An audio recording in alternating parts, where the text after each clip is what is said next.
Welcome to the fourth quarter and full year 2023 Stryker earnings call. My name is Luke, and I'll be your operator for today's call. At this time, all participants are in a listen-only mode. Following the conference, we'll conduct a question-and-answer session. This conference call is being recorded for replay purposes. Before we begin, I'd like to remind you that discussions during this conference call will include forward-looking statements. Factors that could cause actual results to differ materially are discussed in the company's most recent filings with the SEC. Also, the discussions will include certain non-GAAP financial measures. Reconciliations to the most directly comparable GAAP financial measures can be found in today's press release that's an exhibit to Stryker's current report on Form 8-K filed today with the SEC. I would now like to turn the call over to Mr. Kevin Lobo, Chair and Chief Executive Officer. You may proceed, sir. Welcome to Stryker's fourth quarter earnings call. Joining me today are Glenn Boehnlein, Stryker's CFO, and Jason Beach, Vice President of Investor Relations. For today's call, I'll provide opening comments, followed by Jason with the trends we saw during the quarter, Mako performance insights, and updates on recent acquisitions. Glenn will then provide additional details regarding our quarterly results and 2024 guidance before opening the call to Q&A. First, I want to recognize and celebrate our achievement of surpassing $20 billion in sales. We continue to be a high-growth company with a focus on our mission to deliver for our patients and customers. As we begin 2024, I am very excited about our future. We are in a strong position with robust demand across both procedures and capital, easing macro constraints, and a strong pipeline of innovation. I want to thank our over 50,000 employees for their unrelenting determination, agility, and performance. We've delivered terrific sales growth of over 11% in Q4 and the full year, despite strong comparatives from the prior year. Our commercial execution, including many successful product introductions, was excellent across our businesses and regions. Globally, for both Q4 and the full year, we had double-digit organic sales growth in instruments, endoscopy, medical, neurocranial, hips, knees, and trauma and extremities. For the full year, we also had double-digit organic sales growth both in the U.S. and internationally. Spine and neurovascular also demonstrated good performances while making notable advancements in future innovations and acquisitions. It was a comprehensive performance across our businesses, and we have built significant momentum entering 2024. For the sixth straight year, our international sales growth, excluding China VBP, outpaced our strong U.S. business. Canada, Australia, and most emerging markets had double-digit growth, while Europe and Japan grew in high single digits. International continues to be a large growth opportunity for us. Next, we delivered quarterly and full-year adjusted EPS of $3.46 and $10.60, respectively, which represents 15% growth for Q4 and 13% growth compared to the full year of 2022. This was driven by our strong sales, but also demonstrates our continued operating margin recovery. We remain focused on driving high growth now and in the future through investments in organic innovation and M&A. We expect to continue to deliver sales growth at the high end of MedTech, which is reflected in our full year 2024 guidance of organic sales growth of 7.5% to 9%. This growth, combined with an accelerated margin expansion plan, translates to an adjusted EPS of $11.70 to $12 per share. I will now turn the call over to Jason. Thanks, Kevin. My comments today will focus on providing an update on the current environment, as well as Mako, Vocera, and our recently announced agreement to acquire SERF. During the quarter, we saw strong procedural demand. We continue to expect the ortho markets will remain strong in 2024, driven by continued adoption in robotic-assisted surgery, demographics, a more favorable pricing environment, and healthy patient activity levels with surgeons. While supply constraints continue in pockets around the globe, our supply is stable overall and gradually improving. Additionally, demand for our capital products remained very robust in the quarter, with double-digit organic growth in medical, instruments, and endoscopy. Hospital CapEx budgets remain healthy, and our capital order book remains elevated as we enter 2024. Next, specific to Mako, we had a record quarter of installations globally. The progress of our Mako offense, including our recent direct-to-consumer campaign, has resulted in strong growth of our install base alongside continued increases in utilization. In the U.S., we saw 60% of knees and 34% of hips performed using Mako as we exited the year. Globally, we exited the year with just over 40% of knees and nearing 20% of hips performed using Mako. We have momentum, and a significant opportunity remains as Mako adoption increases. We are nearing the 2-year anniversary of our Vocera acquisition and remain very excited about the acquired assets as it provides a platform for us to be at the intersection of medical devices, software, and clinical support. With integration activities now complete, which included a migration toward the cloud as well as a commercial reorganization, we are pleased with the accelerating double-digit sales and order growth achieved as we exited the year. In 2023, we saw many cross-sell wins, including new bed business leveraging Vocera. Also, we completed the seamless experience created between the Vocera platform and both Procuity and our new wireless stretcher. This year and beyond will bring even more integrations and enhancements with a focus on scalability, user experience, automated workflow, and documentation. We expect strong double-digit annual sales growth to continue for years to come, and we are excited to have Vocera as part of the Stryker family. Lastly, we are progressing with our recently announced agreement to acquire SYK, and we expect the deal will close this quarter. With that, I will now turn the call over to Glenn. Thanks, Jason. Today, I will focus my comments on our fourth quarter financial results and the related drivers. Our detailed financial results have been provided in today's press release. Our organic sales growth was 11.4% in the quarter, compared to 13.2% organic growth in the fourth quarter of 2022. The fourth quarter of 2023 had the same number of selling days as 2022. The impact from pricing in the quarter was favorable by 0.7%. We continue to see a positive trend from our pricing initiatives, particularly in our MedSurg and Neurotech businesses, all of which contributed positive pricing for the quarter. Foreign currency had a 0.3% favorable impact on sales in the quarter. In the quarter, U.S. organic sales growth was 12.7%. International organic sales growth was 7.7% against a very strong comparable of over 18% in 2022. This performance included positive sales momentum across most of our international markets, particularly Australia, Canada, Japan, and most emerging markets. For the year, organic sales growth was 11.5%, with U.S. organic sales growth of 11.7% and international organic sales growth of 10.9%. Excluding the impact of China VBP, international growth was 12.8%.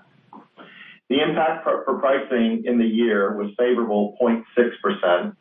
Foreign currency had a 0.5% unfavorable impact, and 2023 had the same number of selling days as 2022.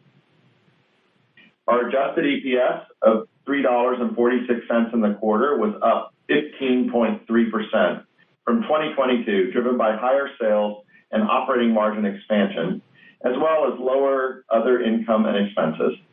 Foreign currency exchange translation had a favorable impact of 2 cents. Our full-year adjusted EPS was $10.60, which represents growth of 13.5% from full-year 2022, reflecting the favorable impact of sales growth and operating margin expansion, partially offset by the unfavorable impact of foreign currency exchange translation of 10 cents. Now I will provide some highlights around our quarterly segment performance. In the quarter, MedSurg and Neurotechnology had constant currency sales growth of 12% and organic sales growth of 11.8%, which included 13.8% of U.S. organic growth and 5.7% of international growth. Instruments had U.S. organic sales growth of 11.5%, with strong double-digit growth across its surgical technologies and orthopedic instruments businesses. From a product perspective, sales growth was led by power tools, Steri-Shield, smoke evacuation, and SurgiCount. Endoscopy had U.S. organic sales growth of 17.9%, with double-digit growth in its communications, endo-BU, and sports medicine businesses. From a product perspective, this includes strong growth in booms, lights, and video. During the quarter, the endoscopy business continued to see very strong momentum of the 1788 camera system, which had its full launch in September. Medical had U.S. organic sales growth of 12.9%, led by performances in its Vocera, acute care, and Sage businesses. This included strong growth in Vocera badges, beds, stretchers, and Prevalon repositioning products. All of this was against a very strong comparable growth of over 20% in 2022. Neurovascular had U.S. organic sales growth of 7.6%, reflecting solid performance in our hemorrhagic business. Neurocranial had U.S. organic sales growth of 14%, which included double-digit growth in the neurosurgical and ENT businesses, with strong growth in high-speed drill and balloon dilation products. Internationally, MedSurg and Neurotechnology had organic sales growth of 5.7%, reflecting double-digit growth in our instruments and neurocranial businesses. Geographically, this included strong performances in Australia, Canada, and Japan. Orthopedics and Spine had constant currency and organic sales growth of 10.7%, which included organic growth of 10.9% in the U.S. and 10.1% internationally. Our U.S. knee business grew 12.9% organically, which reflects our market-leading position in robotic-assisted knee procedures.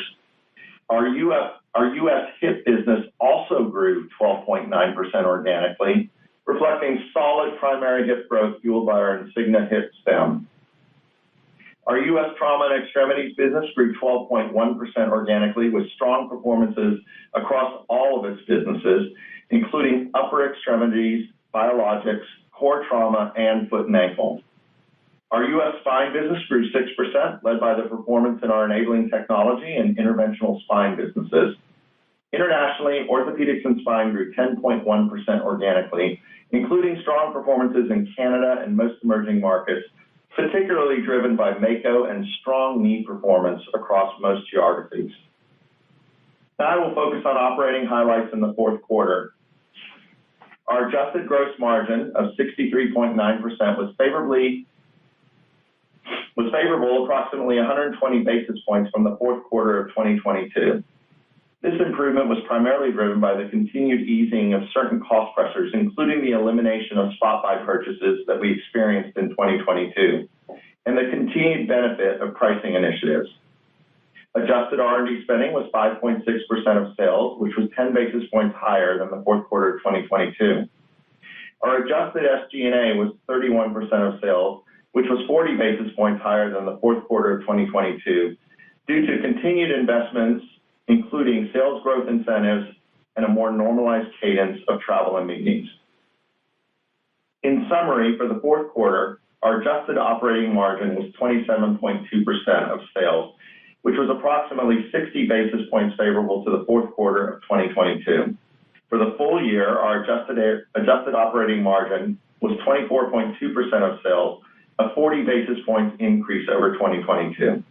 This performance is mainly driven by the easing of certain gross margin cost pressures throughout the second half of the year, as well as the positive impact of our pricing actions. Adjusted other income and expense of $31 million for the quarter was $23 million lower than 2022, mainly driven by higher interest income and other favorable discrete items. For 2024, we expect our full year other income and expense to be approximately $250 million. Our fourth quarter and full year had an adjusted effective tax rate of 14.6% and 14.1%, respectively, reflecting the impact of geographic mix and certain discrete tax items. For 2024, we expect our full year effective tax rate to be in the range of 14 to 15%. Focusing on the balance sheet, we ended the year with $3 billion of cash and marketable securities and total debt of $13 billion. During the year, we paid down the remaining $850 million outstanding on the $1.5 billion term loan associated with the Vocera acquisition and achieved our deleveraging commitments. In Q4, we also refinanced certain debt maturities, including pre-funding of $600 million that is due in May 2024. Turning to cash flow, our year-to-date cash from operations is $3.7 billion. This performance reflects the results of net earnings and higher accounts receivable collections. For 2024, we anticipate that capital spending will be $650 to $700 million. We do not anticipate any share buybacks. And now I will provide 2024 full-year sales and earnings guidance. Based on our momentum from 2023, strong procedural volumes, healthy demand for capital products, and a stabilizing macroeconomic environment, we expect organic sales growth to be in the range of 7.5% to 9% for 2024. There is one additional selling day in 2024 compared to 2023, with one less day in Q1 and one more day in both Q3 and Q4. Based on the steady progress of our pricing actions, we would expect the full-year impact of price to be roughly flat. If foreign exchange rates hold near current levels, we anticipate sales will be modestly unfavorably impacted for the full year, being more negative in the first half of the year. EPS will be negatively impacted 5 to 10 cents. This is included in our guidance. Finally, for the full year 2024, we expect adjusted net earnings per diluted share to be in the range of $11.70 to $12, representing our commitment to accelerated operating margin expansion in 2024, as well as a stabilizing operating environment.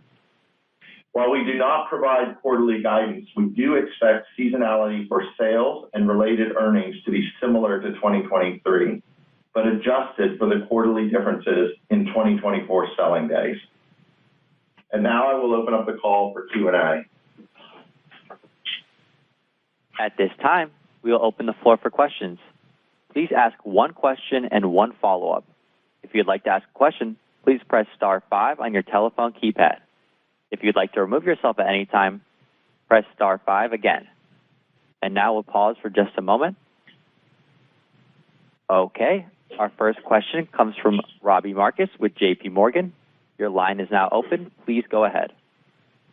Great. Thanks, and congrats on another fantastic quarter. Kevin, maybe to start, I feel like it's a bit of deja vu where we were sitting here at exactly this time last year and investors were starting to worry after a good year in 2022 and how good can 2023 be, and now people are wondering about 24. So I was hoping you could give a little color behind the 7.5% to 9% organic sales growth. How much of that is transitory? How much of that is durable pricing, and any key drivers you could point us to? Thanks. Yeah, thanks, Robbie. It certainly was a terrific year in 2023. We had 9.7% organic the year before and over 11% organic in 23. And frankly, we feel very good going into 24. At some point, you think the comps will start to catch up to you a little bit. And so we think 7.5% to 9% is a strong guide. I can tell you, coming off all the domestic sales meetings, there is tremendous energy and excitement among our teams. The procedure volumes are strong. The capital markets are very strong. Hospitals are spending. We exited the year with more backlog than we began the year, which means obviously our orders are continuing to be strong for capital equipment. So we have a number of new launches, again, planned in 2024. Obviously, 2023 was a great year of capitalizing on product launches, whether it was System 9, whether it was Neptune S, whether it was the 1788. We have other launches coming again. So our pipeline of innovation is very strong. And so I expect us to continue to grow at the high end of medtech in a medtech market that is quite healthy. Great. Maybe, Glenn, follow-up for you. And I appreciate you don't guide quarterly, but there's a lot you could do to help us get models in the right spot based on what you can say. And I guess really the question is, my math is implying 50 to 100 basis points of operating margin expansion.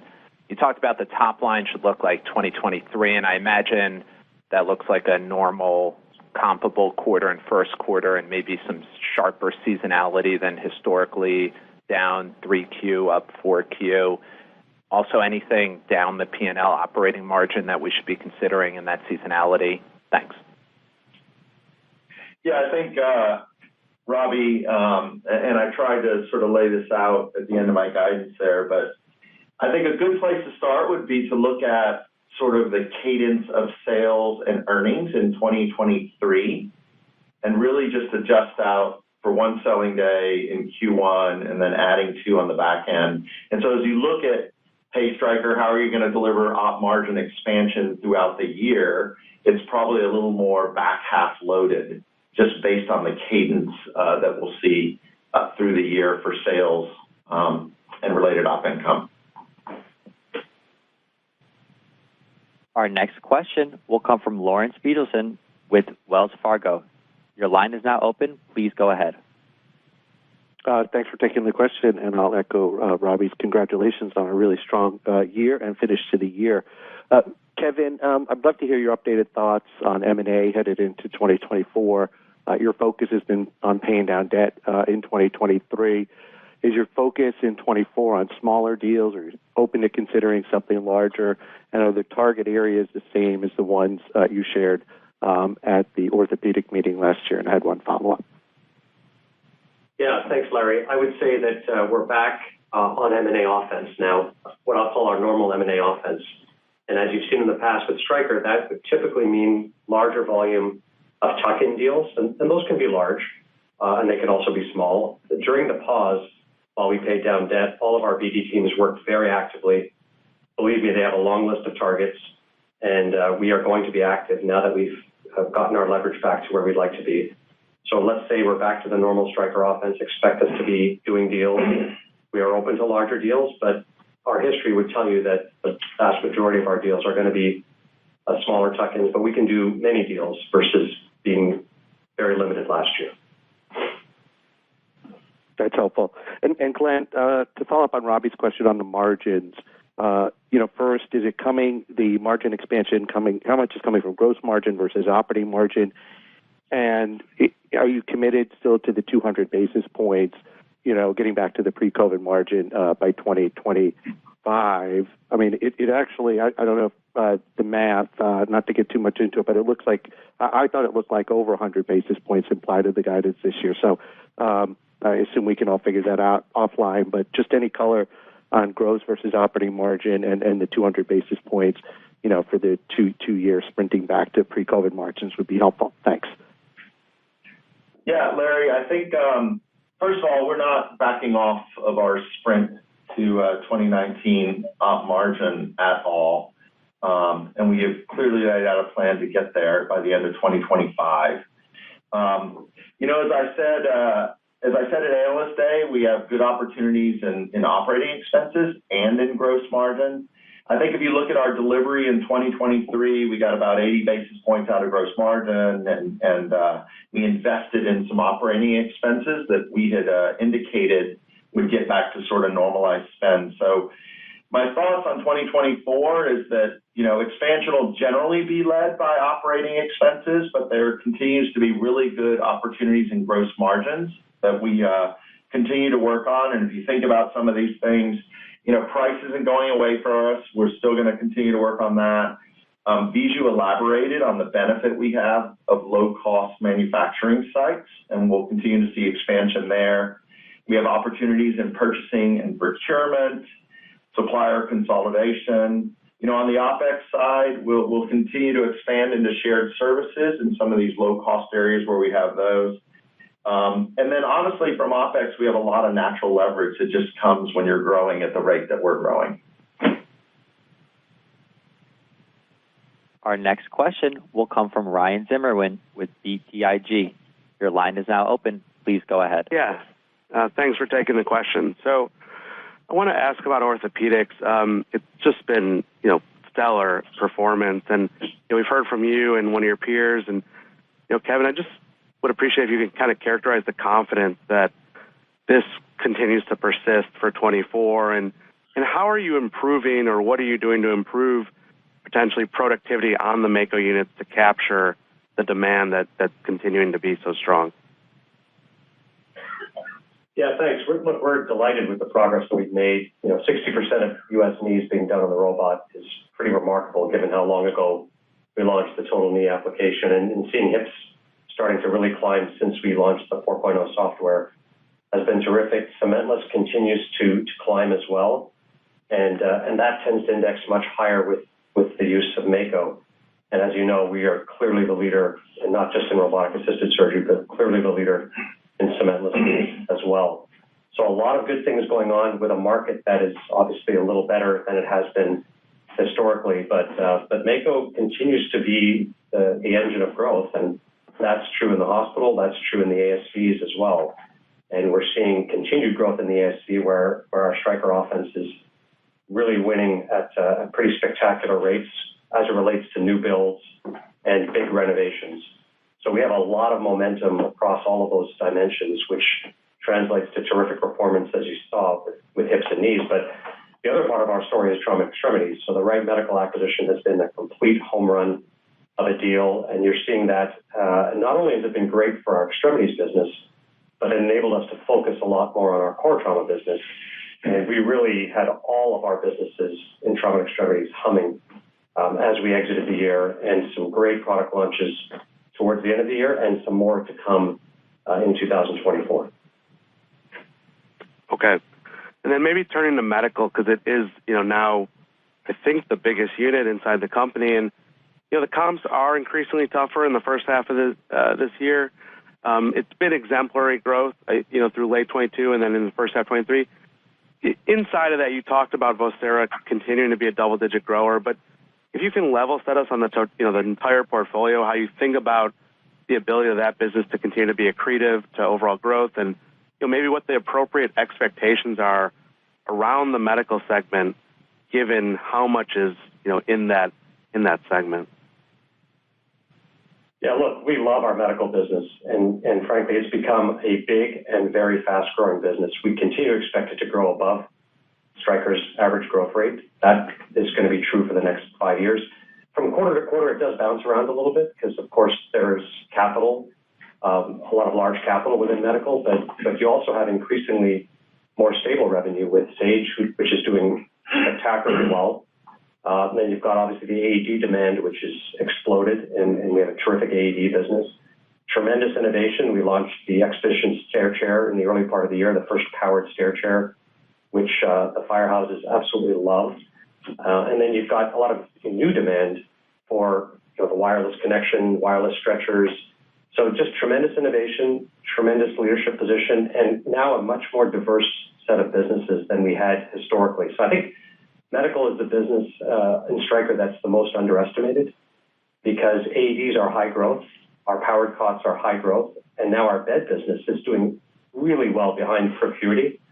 And then you have Vocera in addition to that. So really, I would expect high growth from all of those different businesses, Sage, Vocera, beds, stretchers, AEDs, because of innovation. That we're constantly innovating, and we have a couple of big launches in medical coming this year as well. So it's an exciting time to be at medical, and we also have an outstanding leadership team. They've really focused on talent for years and years and years. And so I'm very bullish on medical. And I think, again, whatever people have in their models, we've tended to beat medical if you go back for the last 6 years.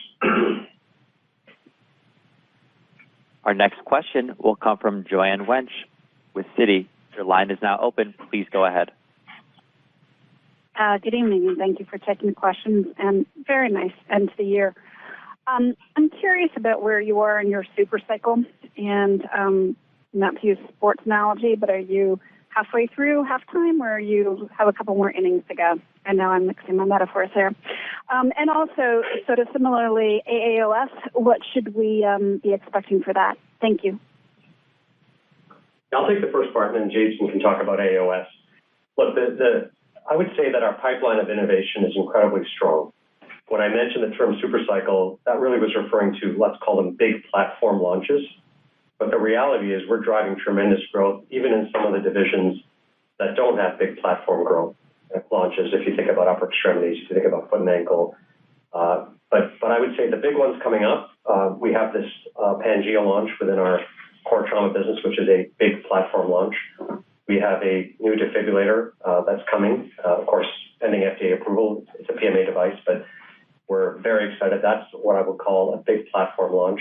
We have Mako Spine coming in the third quarter of this year. That's another big platform launch towards the end of the year. We have the Mako Shoulder, and we have this product that we call Copilot, which is a very exciting product that's going to be used by spine surgeons as well as neurosurgeons, which is within the same ecosystem as Mako and our Q navigation system. So those are the ones I'd point out to, but what I tell you is every business has launches planned, and some of them, you accumulate a number of small launches and you end up driving pretty terrific growth. But I would say maybe we're kind of midway through the large platforms, but I would tell you everyone's reloading.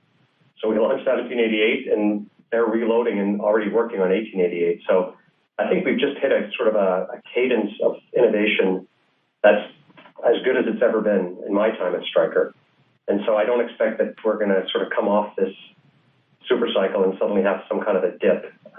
We're just reloading and getting back on M&A offense also will help to continue to fuel that. So I'm very, very bullish, really, for the next couple of years that this innovation pipeline across our company will continue to fuel high-end growth for Stryker. And second part, Jason? Yeah, Joanne, it's Jason. Happy to follow up after the call as well. But AAOS will be exciting. Some of the products that Kevin just referred to, we will be demoing at AAOS, starting with Blueprint, followed by Pangea. 1788 camera will also be demos as well. So it'll be action-packed. So we'll plan on seeing you out there. Our next question will come from Vijay Kumar with Evercore ISI. Your line is now open. Please go ahead. Hey, guys. Congrats on a really strong print here. I had two questions. Maybe first one on the guidance here. 7.5% to 9% for the fiscal 24. What is being assumed for China VBP? Any backlog contribution? And, I'm looking at Q1. That's the toughest comp of the year. Should Q1 still be within that annual guidance range of 7.5% to 9%? Yeah, hi, Vijay. As we look at, I don't want to guide quarterly, but I would tell you that the cadence of what we're going to deliver from the midpoint will play out similar to 2023. But keep in mind, you got to back out one selling day in Q1, is what I would say. And then on VBP, I'll let Jason. Yeah, Vijay, it's Jason. On VBP, we don't disclose in terms of the impact there, so we won't. But in terms of a follow-up to your capital question, as we think about the capital environment, really the tone has not changed there. We feel really good. Orders are very healthy. I mentioned that we came into the year with an elevated level, so we feel good. And just as a reminder, right, if you think about our capital sales, so our smaller capital being, call it 15% of our sales, needs to continue to be refreshed as you think about kind of the procedural volume. And then large capital being 10% of our sales, again, very healthy from both a order and backlog perspective. So we feel good about that in 2024. Understood. And Kevin, maybe one for you on that.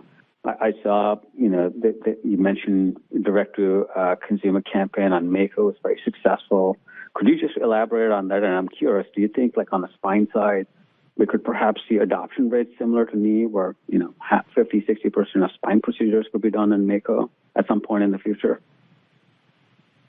Yeah, well, first, the direct-to-consumer has been terrific. Obviously, we have such a lead in robotic assisted surgery. We want to make sure that we're differentiating our product among the rest of products, and the searches and the impressions that we have exceeded our expectations. So we're really pleased. We're going to continue that program for a good portion of this year.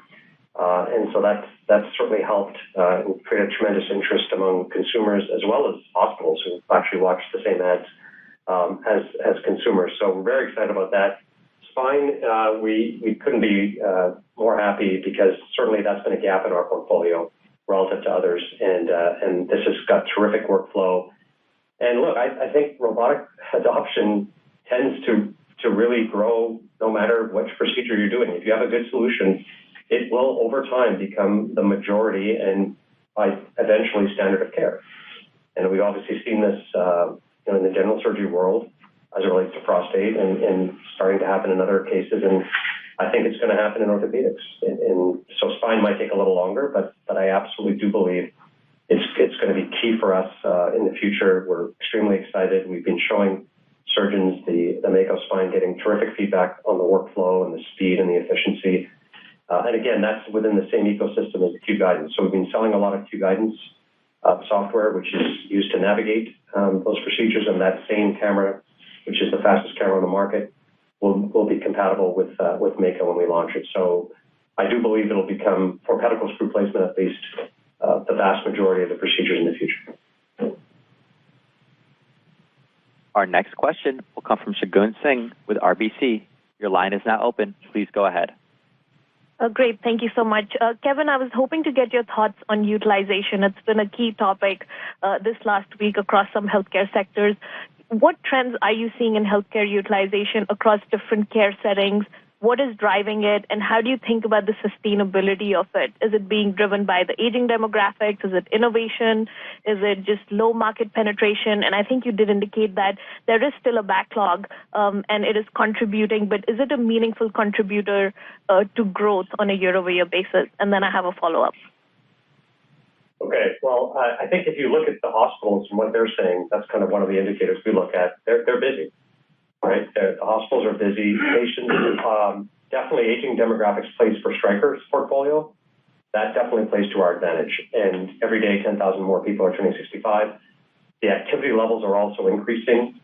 Right, the advent of pickleball has been a terrific thing for our business. More active people who are elderly tend to want to stay active, and activity levels are kind of the biggest predictor of needing joint replacements and sports medicine procedures. And so we're seeing very good activity levels. And so I don't really want to talk about backlog. I just think what we're seeing is patients presenting, frankly, some patients who are just wanting to be more active, losing weight, and then wanting to be more active, and then being eligible for surgery. So we do see really good waiting lists for surgeries, for surgeons in the orthopedic space. Hospitals ordering capital, whether it's small capital or large capital, building more ASCs. The ASC trend has actually really helped because patients love it. They go, they get home the same day, they have a terrific experience, and they tell all their friends. And that word of mouth is spreading for hip and knees, absolutely for hip and knee surgeries. That is happening. And our percent of procedures in ASCs continues to climb. So I think there's a number of factors I just outlined, all of them pointing to this, at least for this year, continued good demand, and I don't know how temporary it is. This could be continuing, frankly, for a period of time, because I think demographics and activity levels are the two drivers that we're seeing, at least for our portfolio of businesses. That's really helpful. And then just on guidance, you guys delivered you put up a pretty strong initial guide out of the gates. Does it give you room for upside as you move through the year? And I guess more specifically, what areas could we potentially look to drive that upside? Thank you for taking the question. Great question. First of all, we have a history that we generally like to follow, and I would tell you that it's early days. We're here in January looking at 2024. We feel very confident about, where we're going to perform on sales and driving up margin expansion. At this point, I'm not going to comment on the potential to go beyond that, but we feel very good about the guidance that we put out. Our next question will come from Pito Chickering with Deutsche Bank. Your line is now open. Please go ahead. Hey, good afternoon, and thanks for taking my questions, and congrats on an amazing year. On the gross margins, can you help bridge the third quarter to fourth quarter gross margins? How much of the impact was mix, and then you have the good guys and bad guys that can help us understand that sequential change? Yeah, sure, Pito. Without going into too much detail, I would say the single biggest item was really mix in terms of what was growing much faster in Q4 versus Q3 relative to sort of some of the other items. We also had really solid price performance in Q4, which contributed to that. And then lastly, in sort of in typical Stryker fashion, we hit a little bit of a hockey stick here in Q4 too, and so that actually benefits at the gross margin line. Okay, great. And then on pricing, back in third quarter, I think it was about 30 basis points favorable. It's 70 basis points favorable this quarter. Guidance assumes flat pricing for 24. I guess, shouldn't there be some positive pricing in 24 just as fourth quarter comps out? And after you've gotten accelerating pricing throughout the year, I guess why should 2024 pricing flatten out? Thanks so much.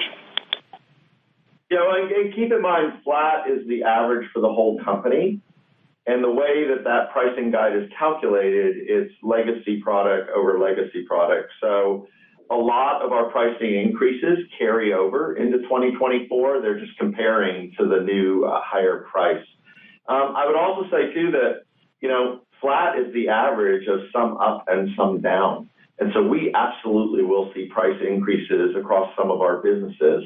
And that will be balanced with some of the challenges we have in, say, spine or some of our other orthopedic businesses. So I do think we haven't backed off our pricing strategy one bit, and we fully expect to sort of maximize the benefit we're going to get out of pricing.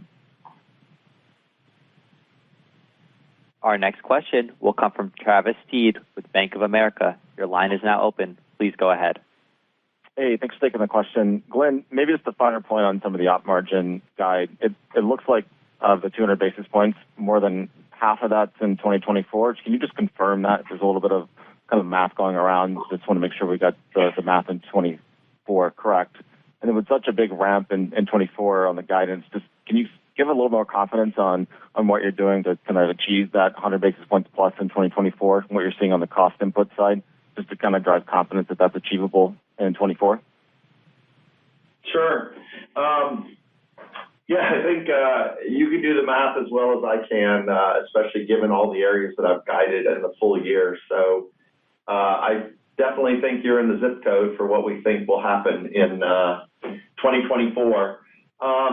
And honestly, if we look at sort of what we've laid out and planned for the year, first of all, the natural leverage we get from growth versus fixed cost in operating expenses certainly will provide us some benefits.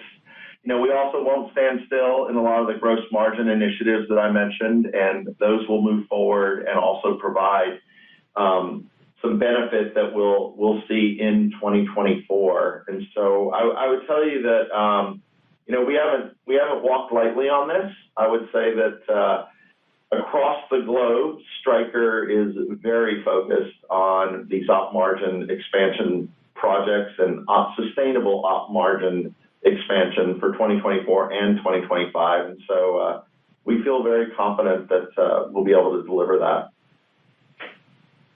Great, thanks. And then maybe one quick question on Mako Shoulder, just to make sure that's still expected to come in 2024, and anything else you want to say on that at this point.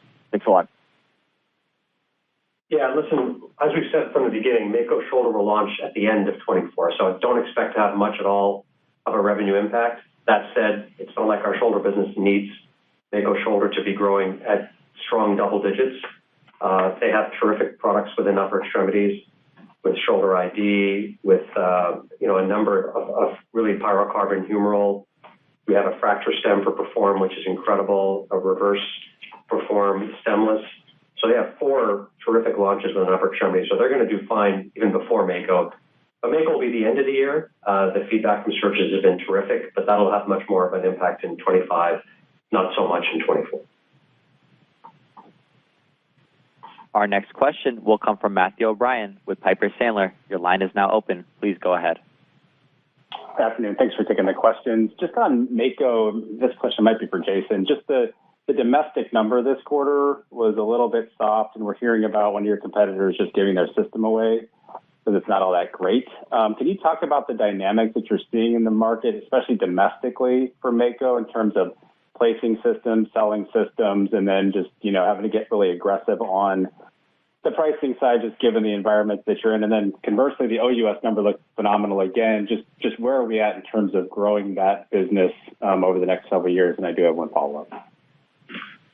Yeah, Matt, I'll start this, and Kevin, feel free, obviously, to weigh in. But, as we think about the Mako offense, and I think we've said this previously as well, when we think about the various options to bring Mako to market, we've been flexible, right? Whether it's leasing, rentals, et cetera. So I think we're very competitive from that standpoint. And, to your comment on kind of where we are, I would still say whether it's U.S. or internationally, early innings here, we've got a lot of runway relative to Mako, but as we think about the financing options, it's not going to be an impediment for us to expand the Mako footprint. Yeah, the only thing I would add to Jason's comments are, every ASC Mako that's installed is financed, everyone, and that's becoming a bigger percentage of the Mako installations. So what you're seeing is more financed rentals and financed versus outright capital purchases. So that obviously the revenue number and the revenue growth of 3% in the U.S. is not the installation growth. The installation growth is higher than what you're seeing. And over time, that'll start to normalize, and then you'll start to see the growth rate be more reflective of the installation rate. But we're going through this kind of transition phase right now. And we aren't giving them away. So we charge for it, and we have different pricing models, obviously. And we want the customers to have skin in the game, so that if we just give it away, they have no incentive to use it. And what we don't want are a bunch of robots collecting dust.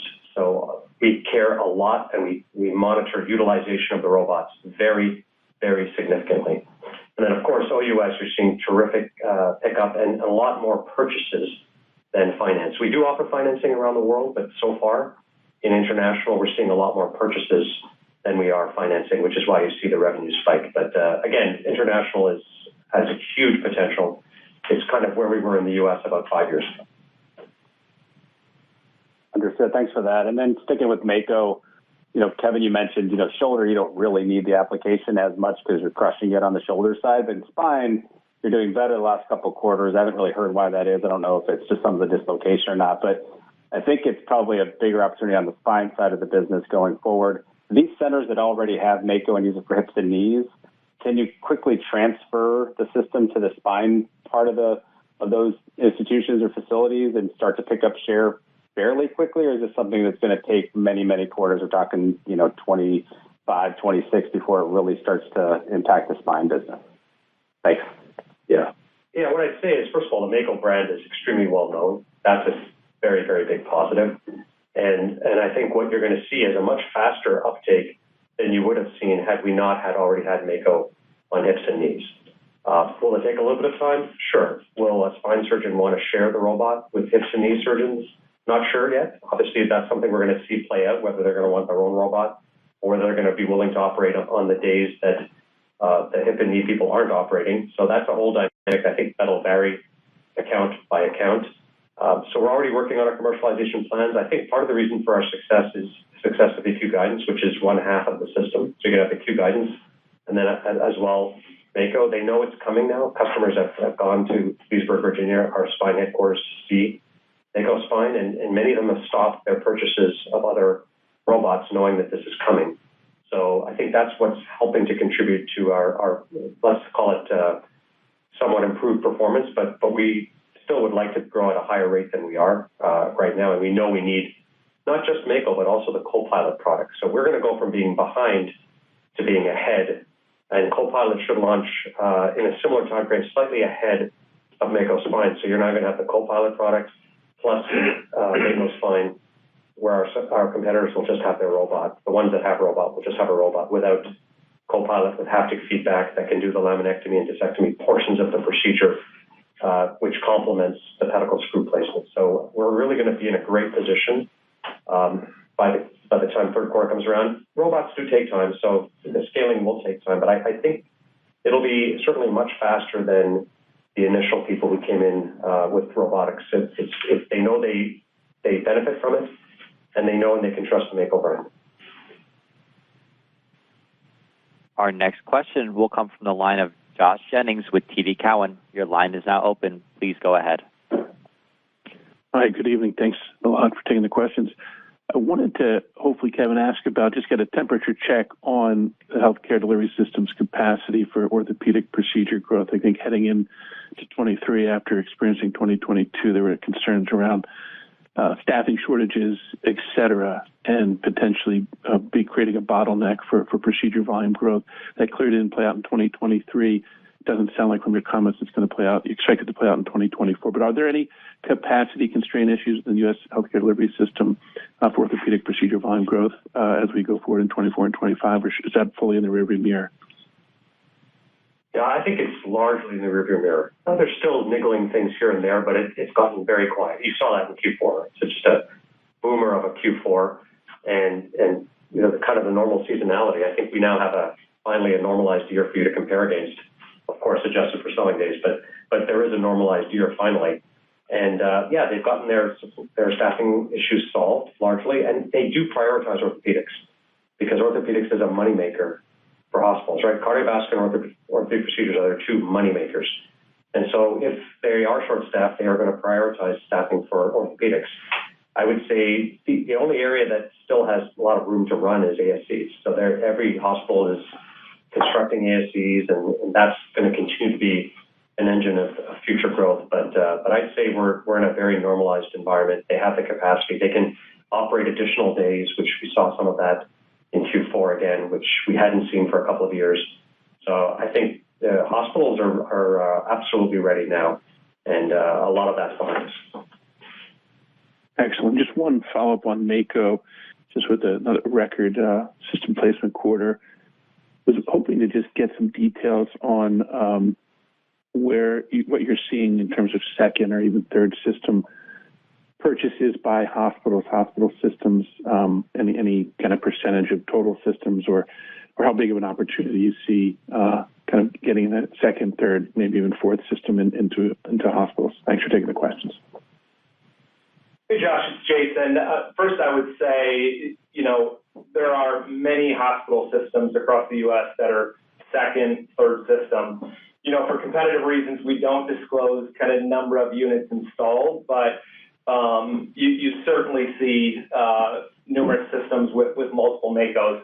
I think as you fast forward to a shoulder and spine application, you're going to see more and more of that when you think about utilization and the need for future systems. So that's kind of how we think about that. Yeah, frankly, I would say it's rare to have one Mako in a hospital now. There are some that have 5, 6, 7 Makos. If you think 60% of our knees are done on Mako, there's got to be a lot of Makos to be able to drive that kind of volume. So the days of people saying, well, this is my first Mako, those days are in the U.S. are kind of fading.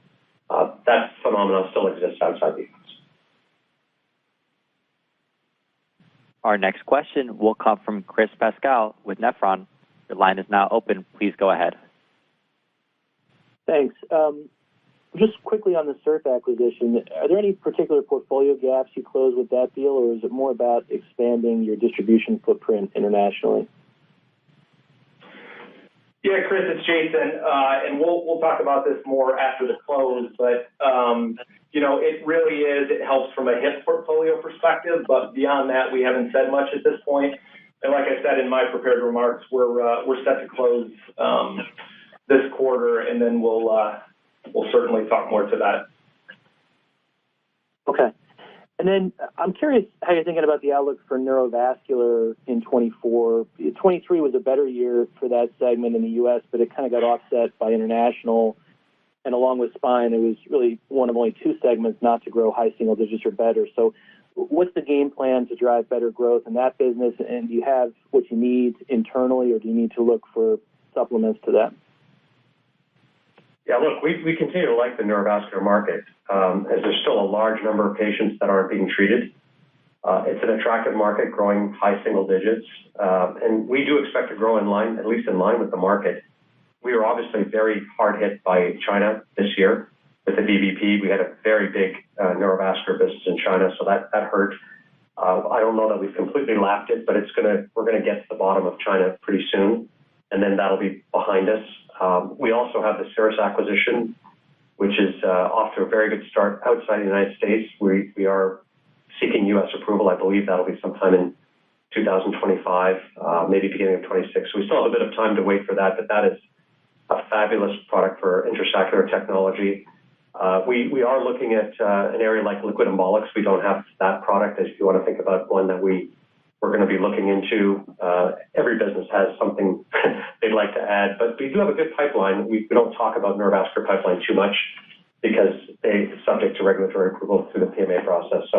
But the team does have some very good products that are lining up, and I do believe we're going to be back to kind of much closer to market growth, slightly above market growth in the years ahead. But as a market we continue to like, it obviously has gotten much more competitive on the ischemic side, and we continue to have a very strong business on the hemorrhagic side.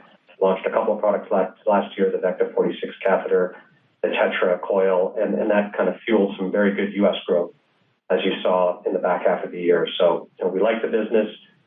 Yes, it's not as fast growing as it was historically, but it's still a very good business. We're committed to it, and do expect that that'll pick up as we put VBP in the rearview mirror. Great. Thanks, Kevin. Our next question will come from Danielle Antalffy with UBS. Your line is now open. Please go ahead. Hey, good afternoon, guys. Thanks so much for taking the question. I'll echo everyone's congrats on a really strong end of the year and strong start to 2024. Just a quick question on the orthopedics market in general. One of the things I've been trying to get a handle on is what's really happening in underlying market growth. Obviously, 2023 benefited from some semblance of a backlog work down, but it seems like yourselves and your competitors, not that you gave guidance specifically for ortho, but seem to be signaling higher than sort of normal, call it pre-COVID market growth. And I'm curious, beyond pricing, what's really changed here? Has capacity increased? We talked about ASCs. What's changed fundamentally in the orthopedics, large joint orthopedics market that might be driving higher, sustainably higher growth versus pre-COVID levels? Hey, Danielle, it's Jason. I think a couple of things, right? And then Kevin even alluded to this, I think, earlier as well. But I think there's a variety of things around demographics. Kevin touched on activity levels. Certainly, that plays a part here. We talked about a more favorable pricing environment. Certainly plays a role. And then if you think just from an adoption standpoint with robotic-assisted surgery, I think there's a variety of dynamics at play here that have come into play in terms of elevated market levels. And if you saw what we published coming out of Investor Day, we've said over the next 2 to 3 years, we expect this to be in kind of that mid-single-digit range. So we're certainly confident in 2024 and beyond as we think about the ortho markets. And I guess just to follow up on that, how much of that is Stryker specific, though? Because given, the innovation on Stryker side, the success of Mako and pull through there, how much is market broadly versus Stryker specific, if you can even remotely quantify that? Yeah, thanks, Danielle. Look, we've always talked about outgrowing the market. Let's call it round numbers, 300 basis points ahead of the market. And, in the past, there was time when hips weren't quite growing that fast until we launched the Insignia stem. But if you go back over the last decade, we have been growing roughly 300 basis points faster than market. So if the market moves up, then our numbers move up as well. And I think you've seen that all year this year, as you've seen in the last couple of years. So that's kind of the way I look at it is, whatever the market grows, we should be roughly 300 basis points faster because we have this huge lead in robotic-assisted surgery as well as cementless. And we just have a team that's firing on all cylinders. Our next question will come from Matt Miksic with Barclays. Your line is now open. Please go ahead. Hey, everybody. Thanks so much. So maybe a couple of follow-ups, some of the things that have come up, but I'd love to try to get some additional color on M&A. You talked about sort of being back on offense, which is awesome. And just maybe if you could talk a little bit about what that means, large versus small, sort of new platform versus maybe something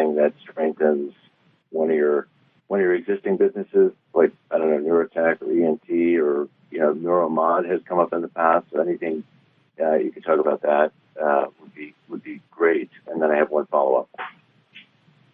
Yeah. Hey, Matt. Look, I can't get too specific with you. You know the nature of M&A. M&A is fluid, and the deals have to make sense financially. You have to have the buyer that's ready to sell when you want to acquire. I think because of the pent-up demand in the businesses, we have a lot of mouths to feed, and they're hungry. And so I would think let's say at least the first half of the year, it'll probably be more of tucking things in that because we've been staying close to these companies and we have a bunch of deals that are teed up. But then once you get through the first half of the year, I think it becomes open field. And then open field means maybe more tuck-ins, but it means maybe more things that are, in the adjacency categories. We're always open to those. But a lot of things stars have to align in order to be able to do those deals. But we're back on the normal Stryker offense. And again, what does that mean? It means most of the deals by number are going to be those tuck-in deals, but things like Vocera and neurovascular and those types of physio control, those kinds of deals are going to pop up that are more in the adjacent categories. But I can't predict this, honestly, because I don't know what's going to happen. But we are out hunting, and we are excited to get back to a more regular M&A. It's been a huge part of our offense. We know how to do this. We've gotten really good acumen around evaluations and around integrations, which, early in my tenure, we weren't so good at integrations. And if I look at Wright Medical, it's just been a role model for how to integrate a complex business, and the results have been stellar. That's great. Thank you for that. And then just follow up on ASCs. There's always been a sort of hot topic, I guess, in the last few years, particularly coming out of the pandemic. So just maybe some thoughts, if you could, on where you are in terms of the build out of that opportunity. Maybe where, like the percentage of hips and knees that are now, do you think, being done through that channel, and then sort of back to the M&A side of it, are there other businesses that have some synergy there? You've obviously done well with equipment and with Mako and with your OR equipment and implant pull through for these ASCs. But anything else makes sense to kind of bridge and lever that success you've had there? Thanks. Yeah, thanks, Matt. Okay, I could spend a long time on this, but I'll just sort of cut to the chase and say that, look, things are continuing to progress in the ASC. We're now running between 12 to 15% of our hips and knees in the ASC. That's higher, certainly, than it was last year. So it continues to climb, at a gradual rate, because the rate limiting factor is capacity and the build outs of these ASCs. But it is definitely continuing a steady climb. We have everything we need for orthopedic ASCs. And when I say everything, I mean booms, lights, power tools, Steri-Shield, Neptune waste management, operating table, every implant, from foot and ankle to shoulder to hips to knees to spine. And I'm going to include spine in that because we most recently did a really terrific ASC deal in spine. A lot of spine procedures are moving to the ASC.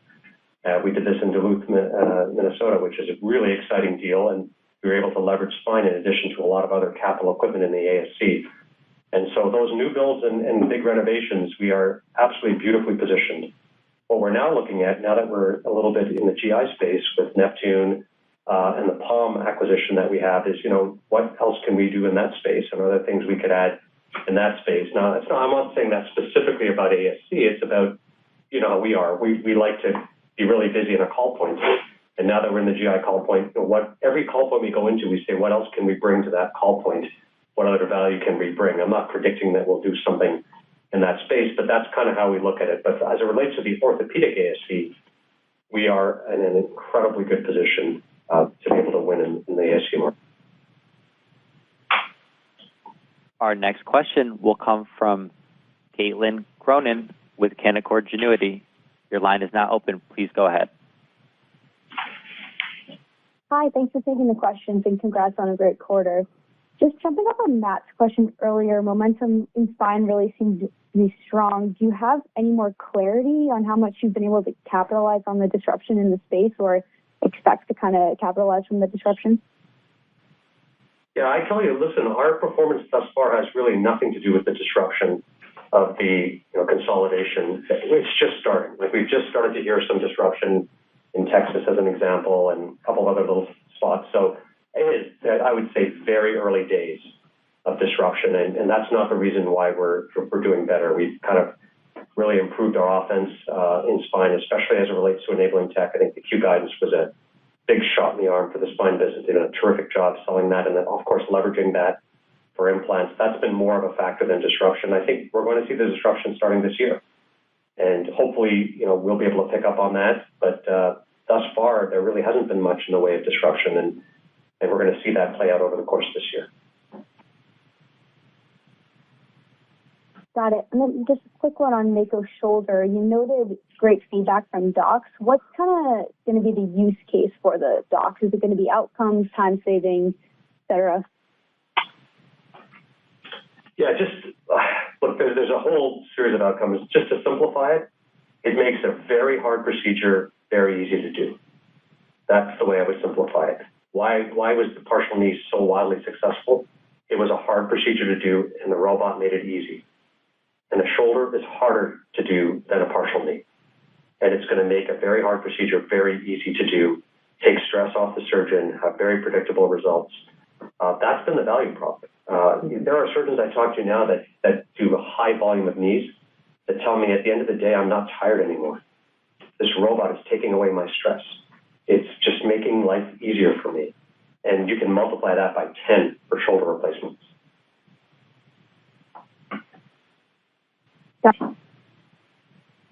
Our next question will come from Steven Lichtman with Oppenheimer. Your line is now open. Please go ahead. Thank you. Good evening, guys. First, on price, how are you thinking about the relative pricing outlook in 24 as you look at the major segments of med-surg, neuro versus ortho spine? Anything meaningfully different than what we saw in 23 directionally? And I know we touched on this at Investor Day, but what gives you the confidence in the sustainability of this firmer pricing environment? And then I have a quick follow-up. Yeah, it's Glenn. So as we look at price, first of all, we've really honed in a strategy and a group that solely focuses on pricing for the whole company. If we think about sort of the segments, I don't think you'll see a lot of different performance in what we see out of our segments in general. MedSurg and Neurotech has more of an ability to gain pricing, and we see price increases in those businesses. And honestly, even before the pandemic, we would see price increases coming out of the MedSurg businesses. I would say on the ortho side, the trend has really been that it's just been less negative. Also, if you think about those ortho contracts, they're generally 3-year contracts, so we haven't really even cycled through all those contracts yet. We have real discussions around inflation in our business with our customers. They know it, they're experiencing it themselves, and so we're just, I'm not expecting to see positive come out of the ortho side, but we'll probably continue to see less negative. And Glenn, just on Pillar 2, is there an impact in 24 that you're offsetting, and how are you thinking about sort of the potential impact in 2025, based on what you know today? Yeah, no, good question. As we think about 2024, that there is an impact for us.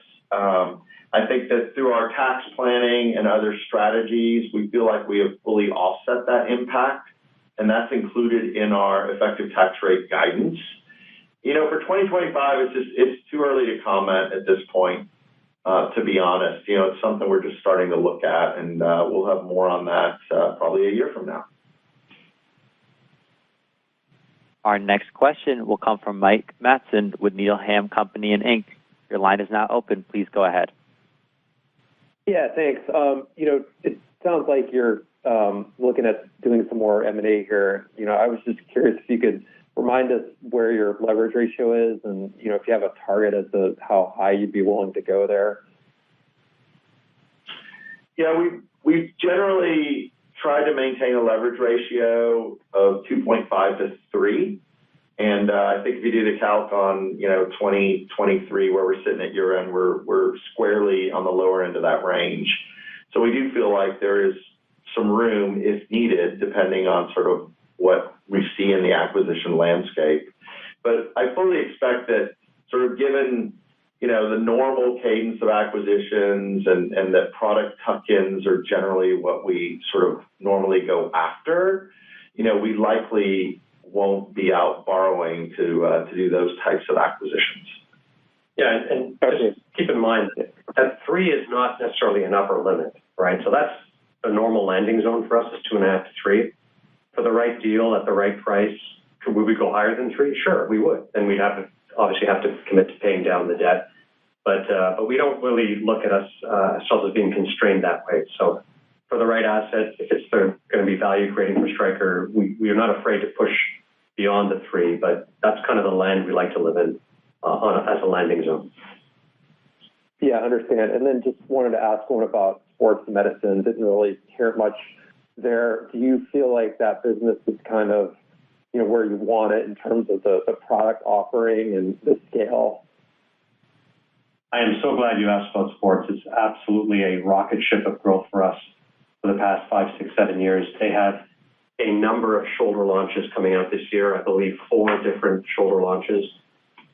They call it internally the shoulder siege, which is quite motivating. But we've done a terrific job with hip. We've had a terrific job with knee, but shoulder has been kind of the area that we've needed to have new products. But they've been just an amazing business. It was a startup 12 years ago, and it's just become a big, fast-growing business. It's really helped us win ASC deals. Frankly, having every ASC deal is orthopedic ASC deal involves sports. And because we have such a strong portfolio, we are able to win those deals when historically we wouldn't have been able to. And it's an incredibly exciting year of new product launches, particularly in shoulder. And I think some of those hopefully might be shown at AOS. I'll have to get back to you on that. But I'm very bullish. We have a fabulous leader who's been leading the sports medicine business since the startup when we had just a camera and not really much in the way of implants. And we are now formidable in sports medicine, certainly in the U.S., certainly in Europe. We still have work to do in the emerging markets and in Asia Pacific, but really a fabulous business. And it's been part of the growth engine within endoscopy. And you've seen endoscopy post pretty impressive results, certainly last year and this year. Our next question will come from Drew Ranieri with Morgan Stanley. Your line is now open. Please go ahead. Hi, thanks for taking the questions. I'll put both of mine together, but Kevin, you were so early on in the orthopedic robotics landscape, just with soft tissue robotics. What are your current thoughts on supporting that ecosystem today versus entering soft tissue robotics? Is it something that's concerning you, or just how are you thinking about that opportunity? And then second, just could you talk about the ProStep launch from earlier in the fourth quarter or late third quarter? Just any metrics you can kind of share there on the foot business. Thank you. Yeah, sure. So as it relates to soft tissue robotics, listen, it's a very interesting space. As you know, there's a very large and very successful company that kind of dominates the space. We certainly don't have a problem selling endoscopy if you look at our numbers. Certainly for our 1788 and our cameras, we're doing extremely well. We still have huge room for growth outside of being in soft tissue robotics. It's an area that we're certainly interested in, but very respectful of the large incumbent. And I'm not sure that we'd want to try to take them head on. Just like anybody trying to come and take us head on in our space wouldn't be so easy. But it is an area that we like. There are loads and loads of companies. Startups in the space, and we're looking at them, and it's not inconceivable that we would make a move at some point. But again, not expecting to come out and launch something that would go head to head with the Goliath and try to take them down. So, but it is a space we're pursuing. We're interested. We're looking at companies, and it's not impossible that we wouldn't make a move at some point in the future. It's just not an easy space. As you know, robots are hard. And we're going to be very thoughtful and very careful. But we don't see this kind of, at this point anyways, as a major threat to our endoscopy business at all.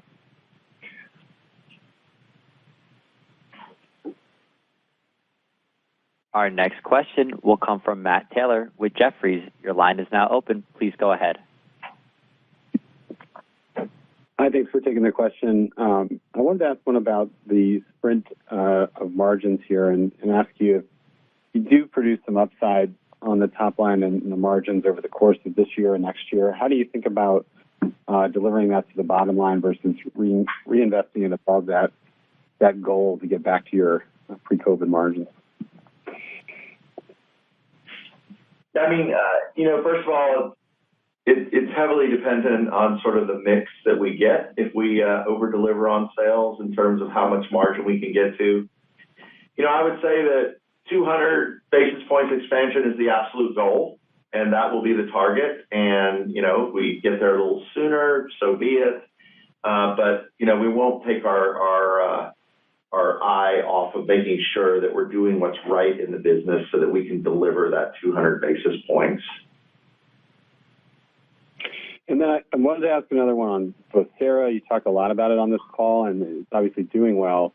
Can you talk a little bit about how that's expanding its tentacles kind of throughout your organization and anything else we should expect from it in the future as it, connects some of the different technologies and provides you some cross-selling opportunities? Yeah, great. Listen, integrations are challenging. This one, we had some challenges with the cloud. We had to restructure the sales force. We are already seeing terrific integration with both beds and now more recently with our wireless stretcher.